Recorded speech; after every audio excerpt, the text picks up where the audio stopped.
Lunes 11 de julio de 2022, bienvenidos amigos y amigas a Noticias 7. Nosotros saludamos como todas las mañanas a nuestros compañeros Carolina, Andrea y Lautaro. ¿Qué tal, Lautaro? Qué chévere que ya estés con nosotros. ¿Cómo te sientes? Gracias, ¿Bien? Pero sí, mucho mejor. Ya ha superado el COVID y por eso aprovecho para mandar un mensaje a nuestros amigos televidentes y radioescuchas.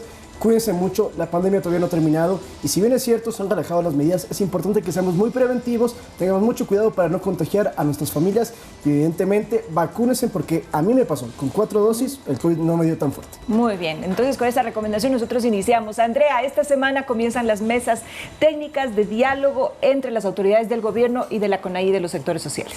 Hola Vero, compañeros, amigos quienes nos sintonizan a esta hora de la mañana. Así es, hay expectativa por lo que ocurrirá este 13 de julio en donde ya se instalarán las mesas técnicas. En principio se tiene previsto que se hable sobre la focalización de combustibles. Le tenemos los detalles. Estaremos pendientes entonces del desarrollo de esa información. Andrea, Lautaro, también vamos a hablar acerca de la ampliación del tiempo para cumplir con las declaraciones del SRI. Justamente en 9 provincias, las más afectadas por el paro, el gobierno ha tomado la decisión de ampliar el plazo que tienes para pagar declaraciones y anexos de diferentes impuestos como el IVA o el ICE, que es el de consumos especiales, hasta septiembre, pero más adelante vamos a desarrollar toda esta información. Muy bien, Carolina, hoy tendremos una entrevista muy interesante con la ministra de Educación, María Brown Pérez. ¿Cuál va a ser el tema o el eje principal de la misma? Hola, ¿qué tal, Vero, compañeros, amigos televidentes y radioescuchas? Así es, estará con nosotros la ministra María Brown. Con ella vamos a conversar un poco de la inversión en infraestructura, pero también le preguntaremos cómo avanza el reglamento de la educación intercultural, que está pendiente la equiparación salarial de los maestros. De esto estaremos hablando más adelante. Perfecto, hacemos entonces una invitación para que nos puedan sintonizar a través de www.eltelegrafo.com.es, Pública FM y a través de nuestras redes sociales. Iniciamos, bienvenidos.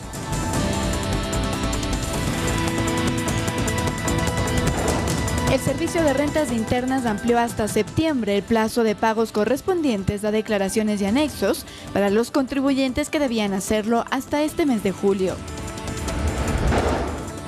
El presidente Guillermo Lasso habló de 3 actores que habrían participado en los 18 días de paro nacional. Uno de ellos dijo, encargado del financiamiento, lo atribuye al narcotráfico. Además, esta semana iniciarán las mesas de diálogo temáticas entre movimientos indígenas y el gobierno nacional. Hay expectativa. En los deportes, Barcelona repitió derrota ante el Delfín por la primera jornada de la fase 2 de la Liga Pro.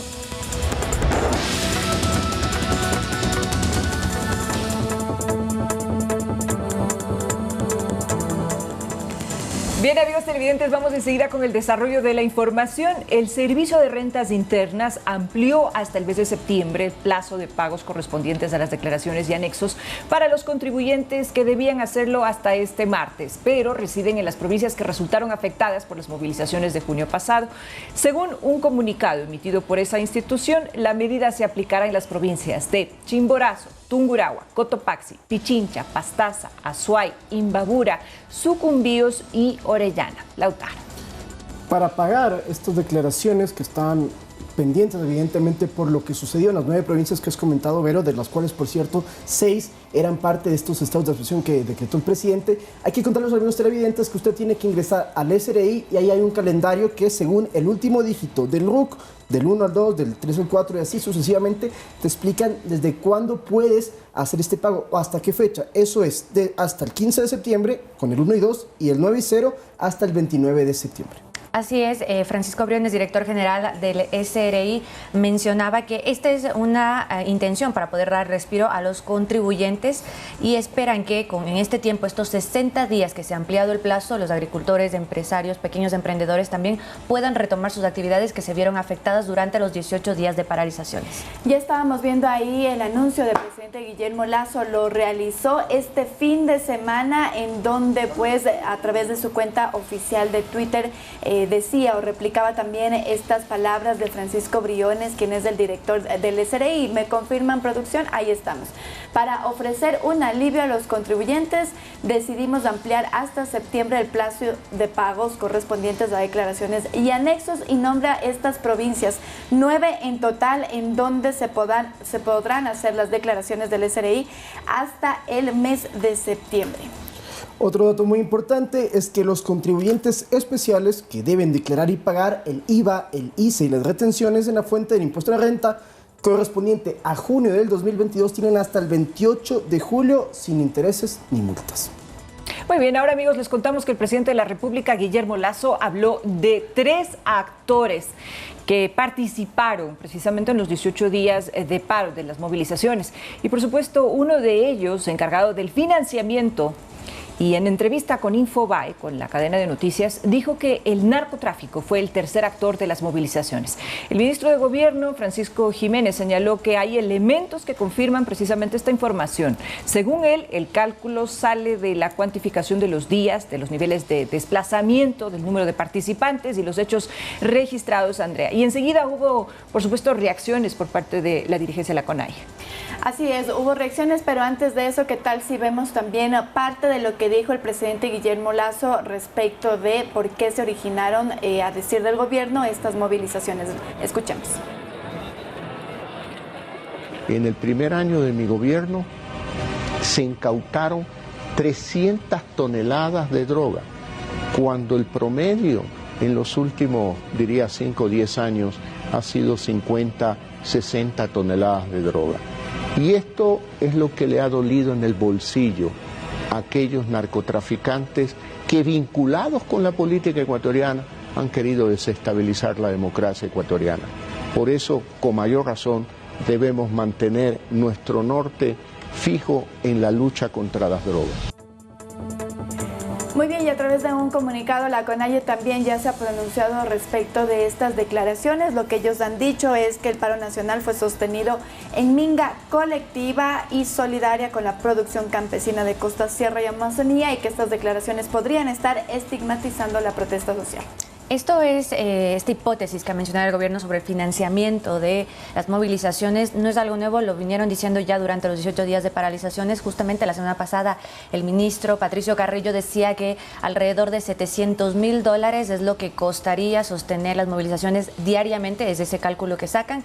Y esto también lo dijo el ministro Luis Lara, por el cual, de hecho, Pachacuti, que está impulsando un pedido de juicio político por estas declaraciones, han solicitado que él responda ante la Asamblea Nacional y, de no tener los argumentos necesarios, ya ha mencionado que ellos interpondrán un juicio político. Y si bien el presidente de la República manifestó que existen ciertas consideraciones que deben ser atendidas en el ámbito del sector rural, también manifestó que el fondo de estas protestas eran precisamente de un fondo político y su objetivo era sacarlo del poder.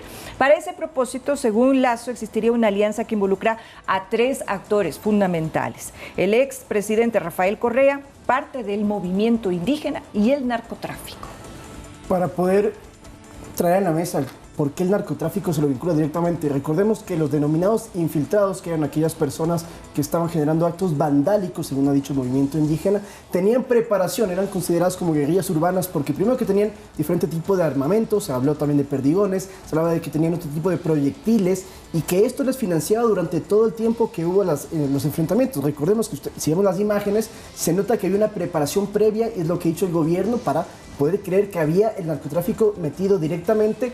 No nos olvidemos que antes de que fuese el paro nacional, el narcotráfico también estaba en guerra con el gobierno, se habían producido amotinamientos en cárceles, sicariato en ciudades, que eso bajó un poco de tono durante el tema de la protesta social. Sin embargo, es por eso que hay mucha especulación de que sea dinero mal habido que estaba financiando esta campaña de 18 días. Ahora sí hubo una reacción por parte de ISA frente a las declaraciones del presidente Lasso, en el que él convoca que todo se ha dado pues con una ayuda por parte de las organizaciones sociales, por parte de la gente que ha apoyado esta causa del movimiento indígena. Sin embargo, seguramente se estarán realizando las investigaciones del caso y también las pruebas que puedan dar precisamente a la luz de estas manifestaciones del primer mandatario. Y justamente en lo que dijo la CONAIE también es que hay que ver que estas declaraciones que han hecho por parte del presidente Lasso y también el gobierno no afecte lo que se está trabajando en las mesas de diálogo. Veremos qué pasa igual más adelante en estas mesas que inician esta semana. Precisamente se alistan las mesas de diálogo entre el gobierno e indígenas. 10 mesas se instalarán para tratar temas como derechos colectivos, fomento productivo,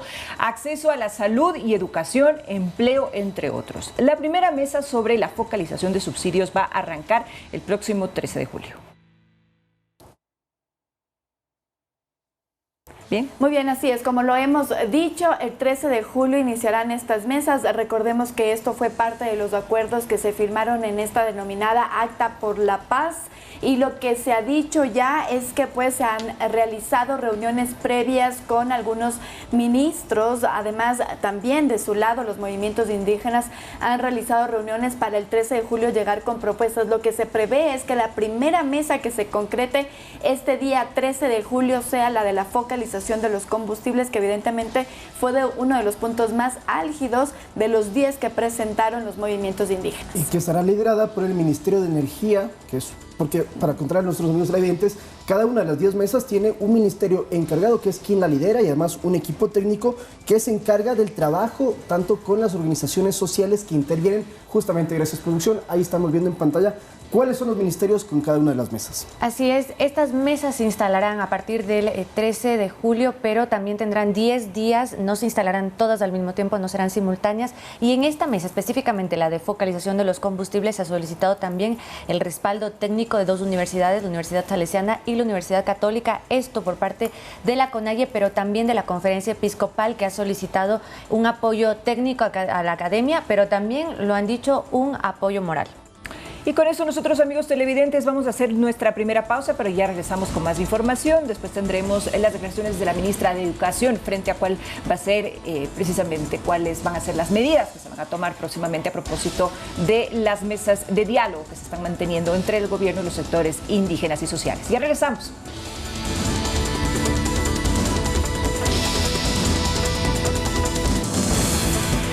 Bien, seguimos informando, amigos televidentes. En esta mañana ahora les contamos que la Agencia Metropolitana de Tránsito informó que no se han generado multas por la calendarización para los vehículos con placas terminadas en 1 y 2.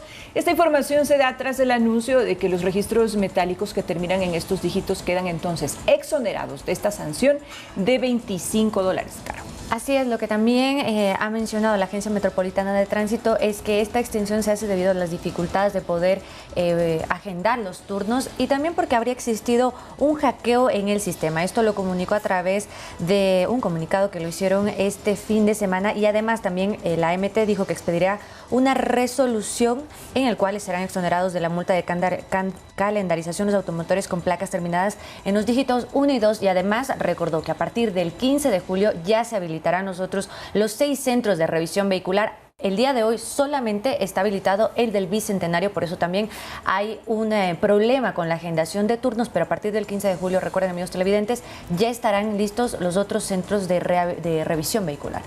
Además, le recordamos sobre el pico y placa que la multa por infringir esta medida de tránsito es muy importante que usted la conozca y esto es el 15% del salario básico la primera vez, 25% la segunda y el 50% la tercera, así que tenga mucha atención y mucho cuidado sobre todo. Este fin de semana se registró en redes sociales bastante molestia por parte de algunos usuarios que en primera instancia no podían conseguir un turno. Evidentemente las personas que tienen su placa terminado en 1 y 2 deberían hacerlo hasta este mes de julio.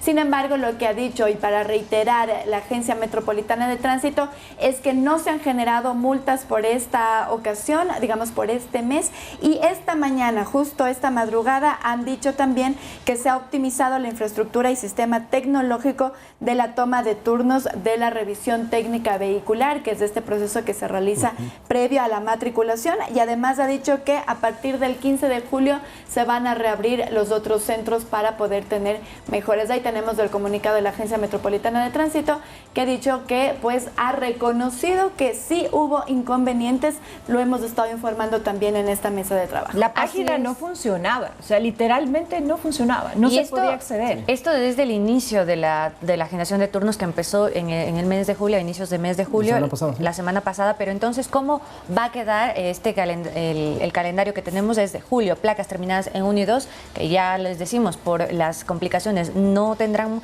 una sanción. En agosto, las placas terminadas en 3 y 4, septiembre 5 y 6, octubre las placas terminadas en 7 y 8, noviembre las placas terminadas en 9 y 0 y en diciembre todas las placas que quedan rezagadas.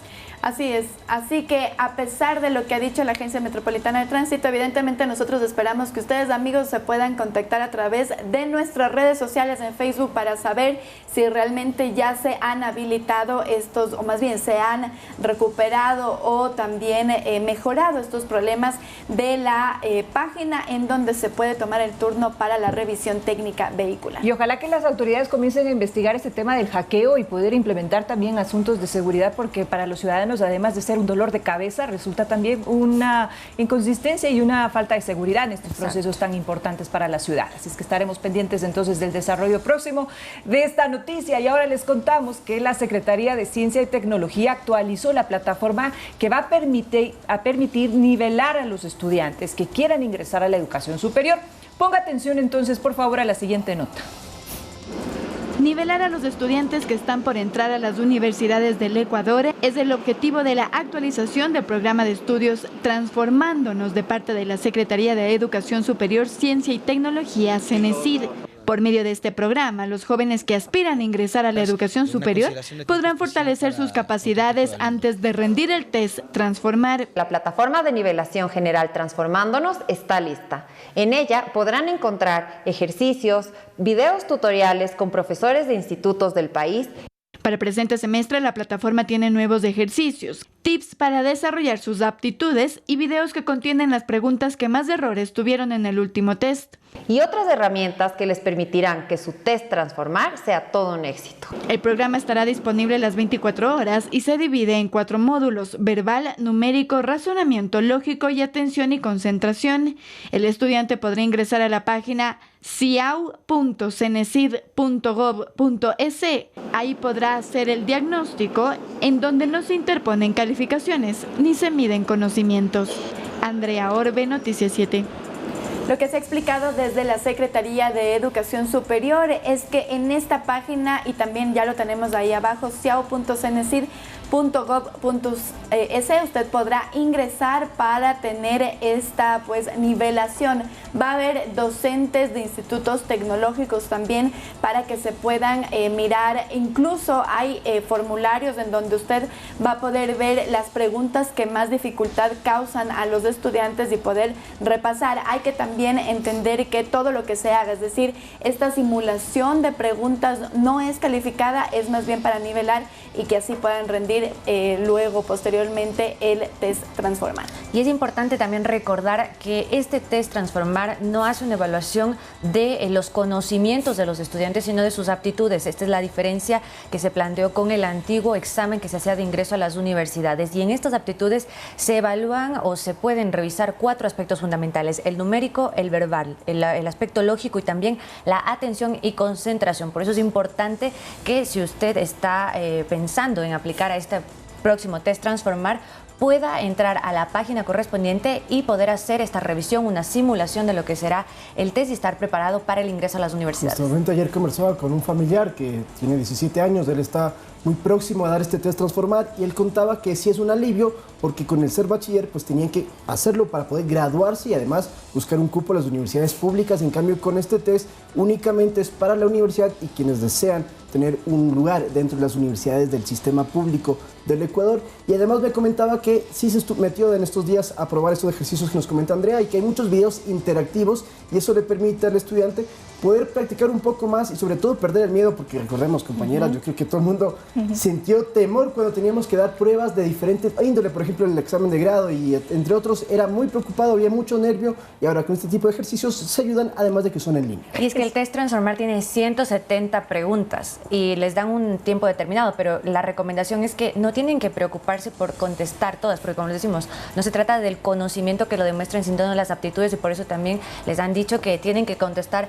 con mucha sinceridad y honestidad lo que sepan, porque esto también les puede identificar las aptitudes y si corresponde o no la carrera profesional a la que se está aspirando. Conocimiento entre comillas, porque más es memorización, creo yo, ¿no? Y en este caso, ¿no? antes, Sí, exacto. sí. Antes era un conocimiento, pero por eso digo entre comillas, porque más era el tema de memoria. Sí.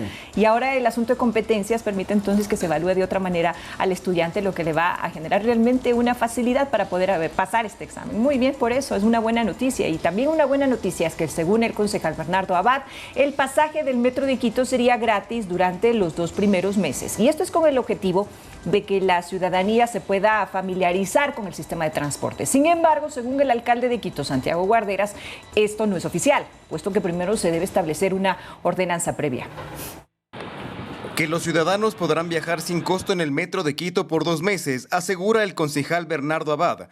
El objetivo es que la ciudadanía se familiarice con este sistema de transporte. Durante un tiempo, que podría ser un par de meses, de acuerdo a lo que nos han dicho los técnicos de la empresa Metro de Quito, el metro no tendría costo para los ciudadanos, para que se familiaricen, para que haya esta socialización o sociabilización y que podamos conocer cómo funciona, cómo son las estaciones, en dónde tomar el bus, cómo entrar, etcétera, etcétera.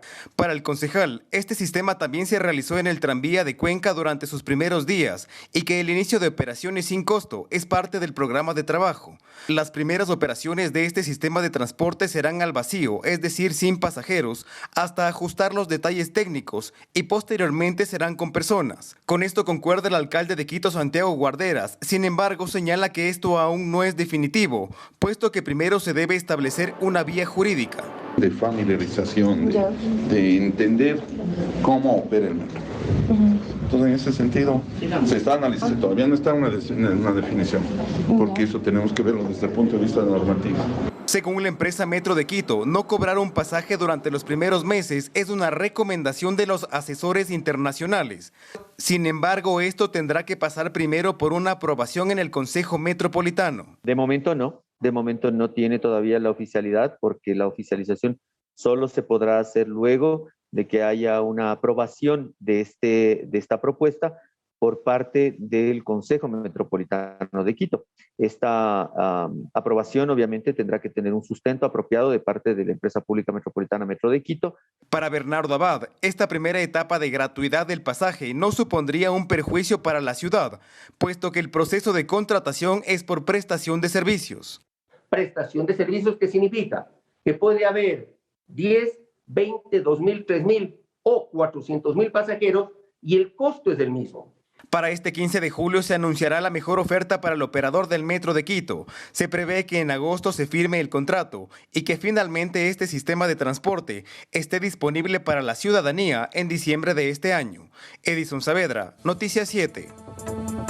Y hay muchísima expectativa de la inauguración del Metro de Quito, que se ha venido postergando ya por años. La idea es que en los 2 primeros meses luego de su inauguración el pasaje sea gratis, pero usualmente se ha hablado que podría costar hasta 45 centavos. Y además, este viernes se conocerá también ya la empresa que va a operar el Metro de Quito. Se ha dicho que se está evaluando entre 2 candidatos, que es el Metro de Sao Paulo y también un consorcio entre el Metro de Medellín y el Transdev de Francia. Estas serían cualquiera de las dos las opciones que en estos momentos evalúa el Cabildo Capitalino para que sea la empresa que administre finalmente el Metro de Quito.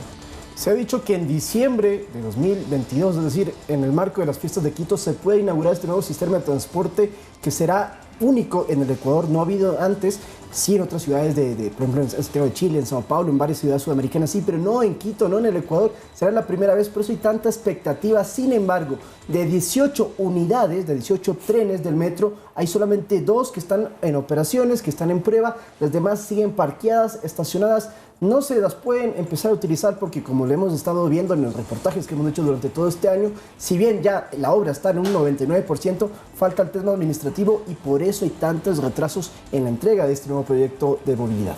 Inició en 2010 y hasta ahora no podemos ver ya concluida la obra, la inauguración de esta obra del Metro de Quito. Pero ¿qué es lo que están esperando precisamente ahora? Bueno, aceptar entonces esta oferta de quién operará el Metro de Quito, y para ello también están pidiendo años de experiencia y una cosa pues también muy específica, y es que sí o sí se inaugure el 15 de diciembre. Las operadoras que ya has nombrado, Caro, han dicho y se han comprometido en que evidentemente ellas, además de la oferta, lo que van a hacer es realizar que la inauguración sea el 15 de diciembre de este año. Pero también a esto se suma muchísimas otras cosas, como la tarjeta magnética que supuestamente íbamos a utilizar, que todo el sistema de transporte tenga un mismo mecanismo de cobro del pasaje pasaje y bueno, algunas otras cosas también, entre ellas el internet que haya en el metro de Quito, y no solo para los usuarios, sino también para poder llamar, es decir, la señal telefónica, para poder reportar alguna emergencia si se da el caso. La consideración más importante es precisamente que la forma de la ciudad de Quito tiene un aspecto más de longitud, claro, ¿no? Entonces, larga, en ese sí. sentido va a haber una sola línea de metro en una primera instancia, y lo importante es ver cómo va a ser la conectividad con los diferentes sistemas de transporte. En ese momento ya se está hablando con los transportistas para que se pueda llegar precisamente a un acuerdo de que exista una tarifa única, y están en esas conversaciones. Estaremos pendientes entonces de cómo se da esto, y por otro lado también una educación de cultura para cuidar las instalaciones del metro de Quito, que también es fundamental, que los usuarios tomemos parte y tomemos una acción de cuidado frente a este uso. Nosotros hacemos una pausa, amigos, y estará con nosotros en pocos instantes la ministra de Educación, María Brown, con noticias sobre este tema. Ya volvemos.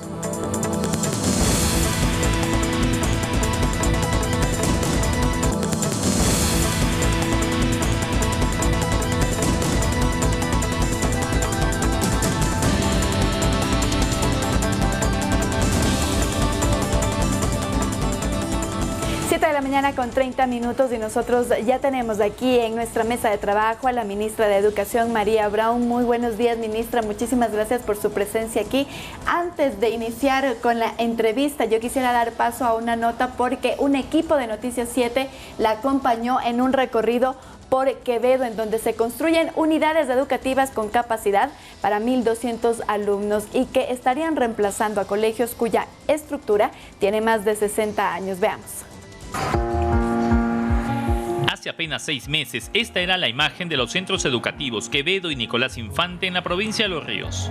Unidades que con 60 años de construcción y poco mantenimiento habían duplicado el tiempo de su vida útil. Hoy, tras meses de trabajo, el espacio tiene otra cara y servirá para educar a más de 2.500 estudiantes entre las dos unidades. Bueno, la infraestructura da dignidad a los estudiantes, a los docentes, y además los ambientes de aprendizaje son esenciales para que el adecuado desenvolvimiento de la educación se pueda ir fortaleciendo. El Ministerio de Educación trabaja en la construcción y repotenciación de unidades educativas en varias provincias del país, 80 de ellas en la provincia de Los Ríos. Parece muy lindo lo que están haciendo aquí por todos nosotros. Ya mismo, falta poquito, en unos meses ya terminan y van a poder estrenar las aulas de ustedes. Una emoción muy grande, muchas gracias. En una visita, la titular de Educación, María Brown, pudo conocer los avances de la obra, que se encuentran en un 65%, y reconocer a los trabajadores por el inmenso esfuerzo para cumplir con el objetivo de tenerlas listas a finales de octubre. Están trabajando los 7 días de la semana para que el cronograma se cumpla, y eso también da cuenta de la dedicación de quienes son los contratistas de la obra, pero también del personal que se contrata, porque parte de las obras que estamos llevando a cabo y de los requisitos de estos contratos es que se contrate personal del territorio en donde hay la construcción, por lo tanto dinamiza la economía. Totalmente agradecidos, porque aquí en Quevedo son primeras obras que tenemos, de verdad. Llévese nuestro compromiso de que trabajamos, como usted ya bien lo ha dicho, 7 días a la semana. Estas unidades tienen un costo de inversión de $8 millones cada una, y contarán con todos los servicios para el desarrollo educativo y deportivo.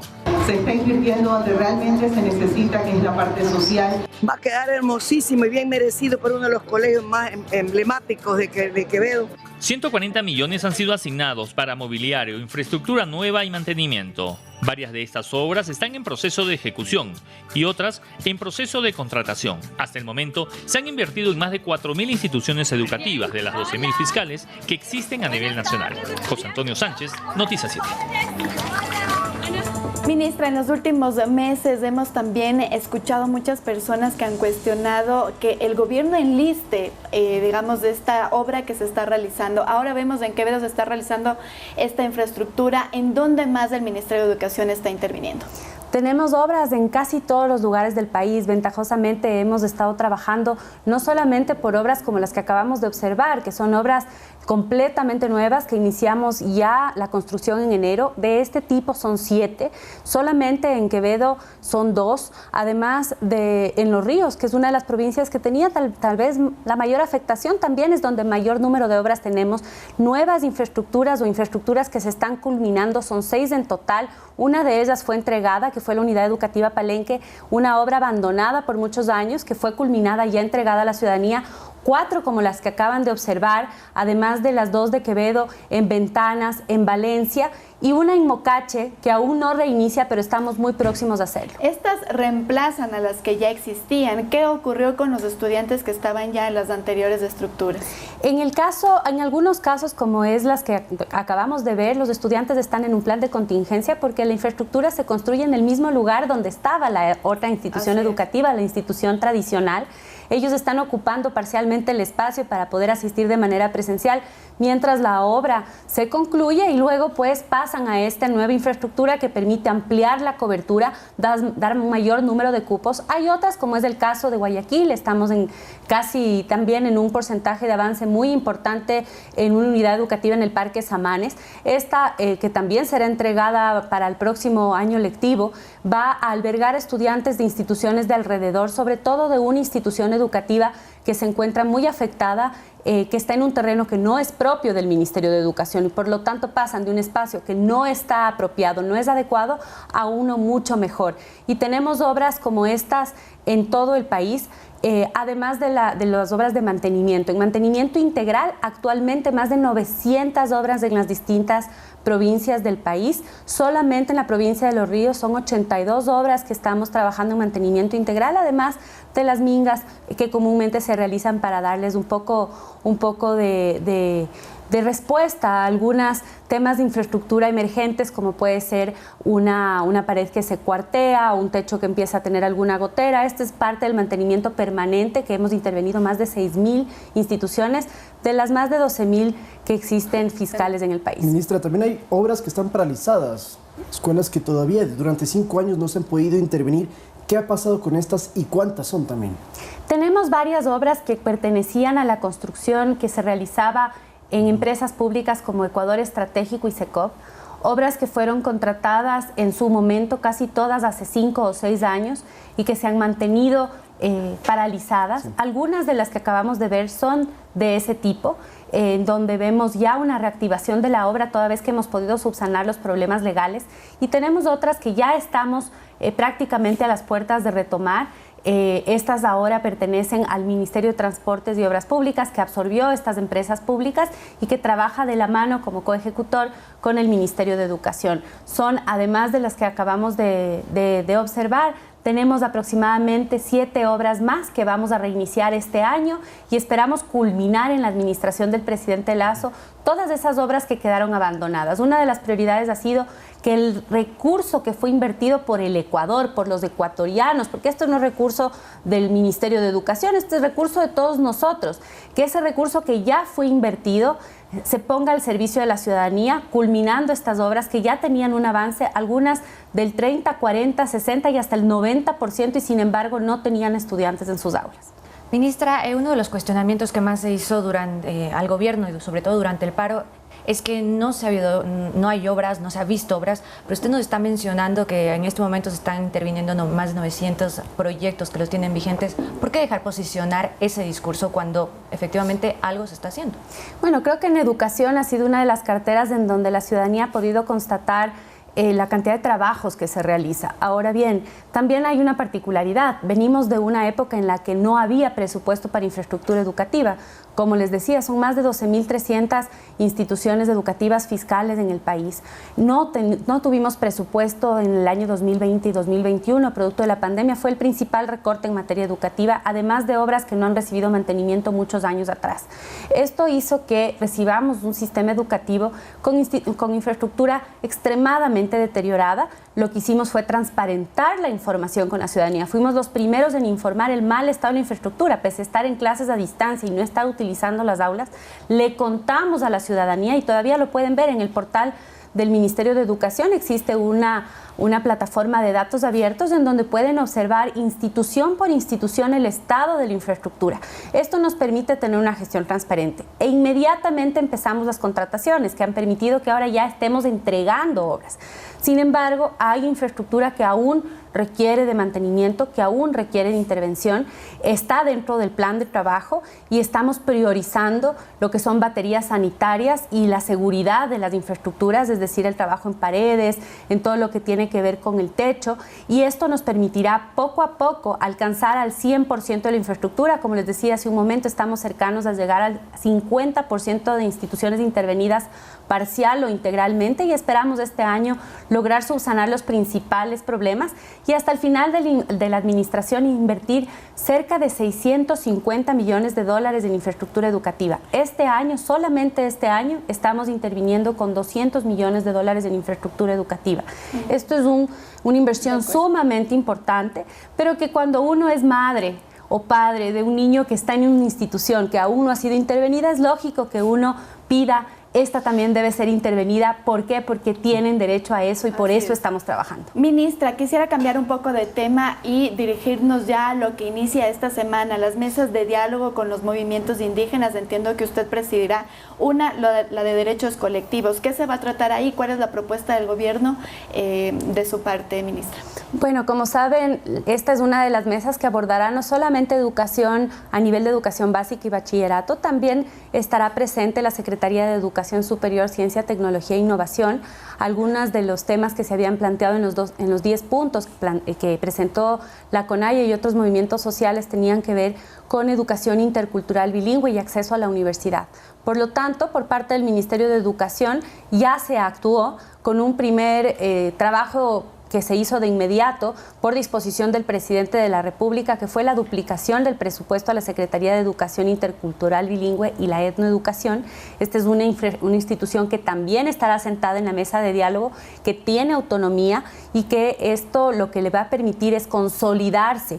Es una institución que tiene 4 años de vida y uno de los pedidos tiene que ver con la autonomía de esta institución. Este presupuesto permitirá que tengan mayor personal a nivel territorial y fortalecer lo que serán las direcciones nacionales por nacionalidad y para los pueblos del Ecuador. ¿Ya han tenido acercamientos previos con los movimientos indígenas para poder ya sentarse en esta mesa? Y respecto de eso también, ¿cómo ve usted las declaraciones tanto de la CONAIE como del presidente Guillermo Lasso previo a sentarse sobre el financiamiento del paro nacional, ministra? Nosotros hemos tenido acercamiento con los movimientos indígenas desde el inicio de la administración. El Ministerio de Educación ha mantenido una política pública de diálogo. En los diálogos por la educación hemos trabajado en la construcción, por ejemplo, del reglamento a la Ley Orgánica de Educación Intercultural con varios sectores, de gremios de docentes, pero también con organizaciones indígenas, de pueblos, con profesionales de departamentos de consejería estudiantil, padres de familia, etcétera. Y allí pudimos mantener reuniones no solamente con la CONAIE. Hace pocos meses, en el mes de mayo, tuve yo una reunión con los dirigentes de educación de la CONAIE y pudimos allá tener un avance en nuestro diálogo, y producto de aquello es un avance importante también en los acuerdos. Por lo tanto, esta duplicación del presupuesto ha sido muy importante y nuestro mayor interés es que en estas mesas de diálogo podamos llegar a acuerdos sobre ya la implementación de estas políticas públicas en lo micro. Estamos absolutamente de acuerdo que el fortalecimiento de la interculturalidad, el respeto de la diversidad cultural, lingüística que tiene nuestro país, la salvaguarda de las lenguas, de las nacionalidades, es fundamental, y por eso dentro de los 5 ejes y 20 acciones del Plan Nacional de Desarrollo Educativo está el eje Todos, y dentro de ese eje Todos precisamente está el fortalecimiento de la educación intercultural bilingüe, en la que ya hemos trabajado, hemos entregado ya más de 100 instituciones educativas rurales y comunitarias reabiertas. Estamos en este momento en la construcción de 100 más. Esperamos culminar el año 2022 con 250, que son en su mayoría en comunidades de población predominantemente indígena, y por lo tanto ha habido un trabajo, pero también aquí hay un rezago de muchísimos años, y por lo tanto no vamos a ver una solución integral de un día para el otro, pero sí existe esa voluntad política manifestada por el presidente de la República y también ya sustanciada por varias acciones que hemos emprendido. Perdón que le corte, pero usted justo mencionó un tema que es muy clave: las soluciones integrales rápidas. Durante este paro se habló mucho sobre carteras de Estado a quienes se pedían que los ministros salgan. Y se especuló también que en el Ministerio de Educación se había pedido su cabeza. Quisiéramos confirmarlo. ¿Le pidieron que renunciara al ministerio? Los secretarios de Estado y ministros siempre tenemos nuestro cargo a disposición del presidente. Nuestros cargos son de confianza, son de libre remoción, y por lo tanto estaremos allí hasta el día en el que el presidente lo determine. No tenemos ningún tipo de vínculo o aferración a estas carteras. ¿Y por la presión, por lo tanto, usted lo pensó en algún momento?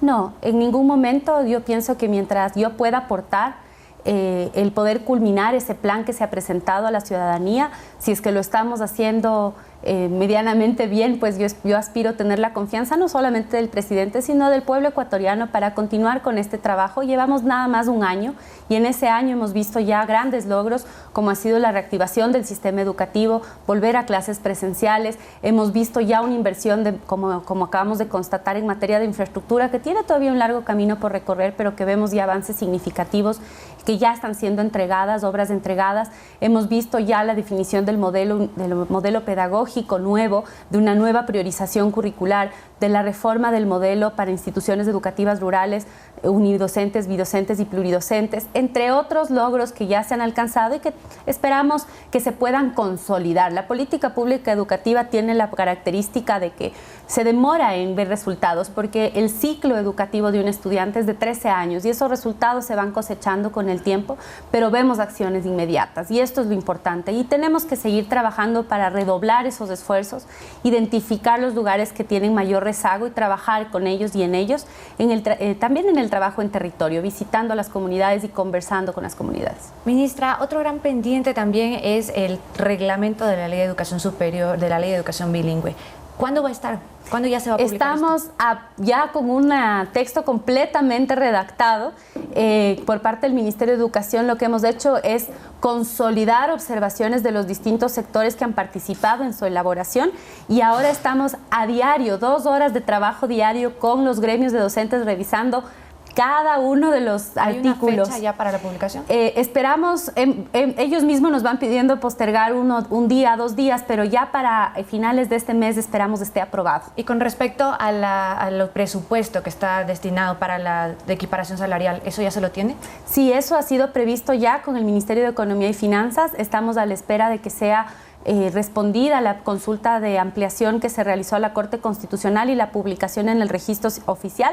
Apenas esto se realice, empiezan a correr los 90 días que prevé precisamente la ley para su implementación y a los 90 días ya los docentes tendrán su incremento salarial conforme lo determine la Corte Constitucional para llegar a este incremento que es de 2 escalas salariales respecto a la LOCEP para los docentes ya contratados por la OEI, que son docentes de nombramiento, y también hay un incremento a los docentes de contratos que está previsto en la ley, que pasan a ganar el equivalente a un servidor público 1. Pero finalmente, ¿cuánto va a ser ese presupuesto? Porque no se ponían de acuerdo, ni de lo que en la Asamblea se decía algo, luego los ministros tenían otra versión. ¿Cuánto mismos va a necesitar? El texto de la ley fue cambiando y por eso el primer cálculo era muchísimo mayor, porque se reformó el texto y luego se acotó. El impacto va a ser aproximadamente de $430 millones anuales. Obviamente este año no es ese impacto total, porque serán menor el tiempo, ¿verdad? Porque estamos Pero hay consenso con los maestros, ¿no? ¿Ya hay consenso con todas las organizaciones de docentes? Para el reglamento de la ley, sí. En este momento vemos ya la mayoría de artículos consensuados. Siempre en este diálogo hay algunas diferencias, pero yo diría son menores, en su gran mayoría está consensuado. Y respecto al tema del escalafón, pues no hay mucho que conversar, pues ya está aprobado y simplemente tenemos que aplicarlo. Muy bien, muchísimas gracias, ministra, por su presencia aquí. 7 de la mañana con 48 minutos. Estábamos conversando con María Brown, ministra de Educación. Nosotros nos vamos a una pausa, pero quédese con nosotros, que al retornar tenemos noticias internacionales. Nosotros de esta manera finalizamos la presente emisión informativa. Nos vamos no sin antes agradecerles, amigos televidentes, por habernos acompañado, deseándoles un excelente inicio de semana. Igual para ustedes, compañeros, que la pasen muy bien y estaremos con ustedes a las 19 horas en nuestra emisión estelar. No es más por hoy. Muy bien, muchísimas gracias a todos. Feliz día.